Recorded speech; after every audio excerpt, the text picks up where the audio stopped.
Hello, welcome back. This is Ryan again. Going to do a video on the Bible and about 10 facts about the Bible that most people don't know, and I think most people should know about its history, its authorship, and how it came to being, and how it came to be canonized as one text or one book. So, my sources on this are varied. The Codex Vaticanus, which is the actual source that's in the Vatican, it's there. It was canonized altogether as one codex. I'm actually going directly to that, or copies of that, as well as all these different versions of the Bible. There's over 100 different translations / versions of the Bible. Most people don't realize that. It's one of the most popular, if not the most popular, books in print. And they even have Bibles out there for the teenage girl, that sort of thing.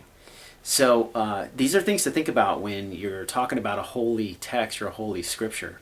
Is how did they come about through history? Who were the authors? And how did they get canonized as one book? Because it's made up of so many different writers and so many different authors. For example, King James, an English king, put his name on the New Testament, a new version. And how did that happen? Before that, Jerome, in his translation. And then in between there, there's Tyndale. William Tyndale was one of the English authors, and he was persecuted for transcribing what we now call the New Testament. And there is Wycliffe, who was before him, another English person. And these are actually relatively new, but it's been translated so many different times and by so many different groups of people, by so many different kings or empires. So hopefully you guys will track with this, and I encourage you, do your own research.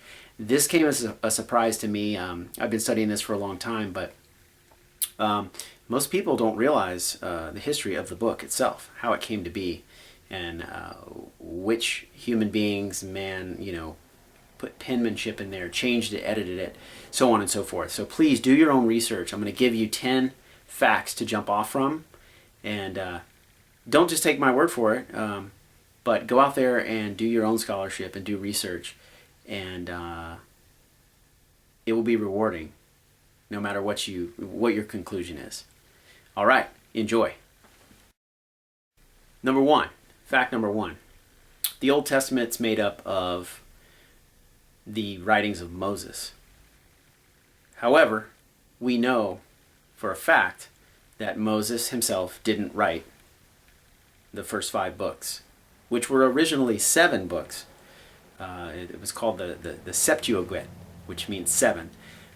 But it got edited and put into 5. So most people think that the laws of Moses were written by he himself. However, if Moses were to have written the first 5 books of the Old Testament, then he would have had to have write about his own death, which is not possible.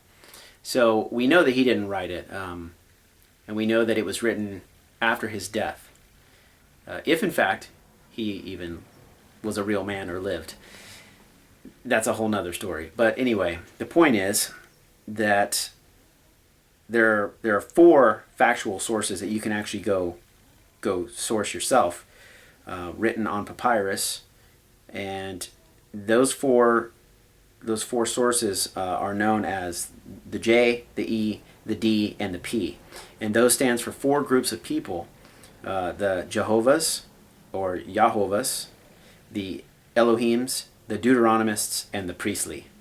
Those 4 groups are the different groups in which compiled multiple writers in order to come up with the core teachings.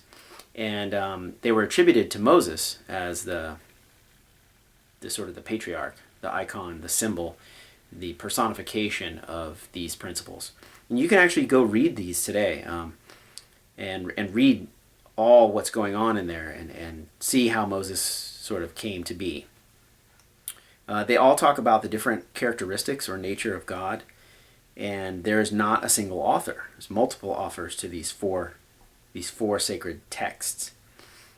It was compiled in the 7th century BC. So think about that. For example, the Genesis story, which is supposedly the beginning of man, Adam and Eve. But the Genesis story was only written 2,700 years ago, at least our oldest known written. So 2,700 years ago, these groups of people are writing about the creation of man. However, the planet and the species is millions, if not billions of years older than that. So you have to think about it from that perspective. There's people writing about the beginning of their own species, but it's current, it's modern, it's 2,700 years old. So how much could they really know about the beginning? It's a good question. So the point here is that the laws of Moses were not written by Moses himself.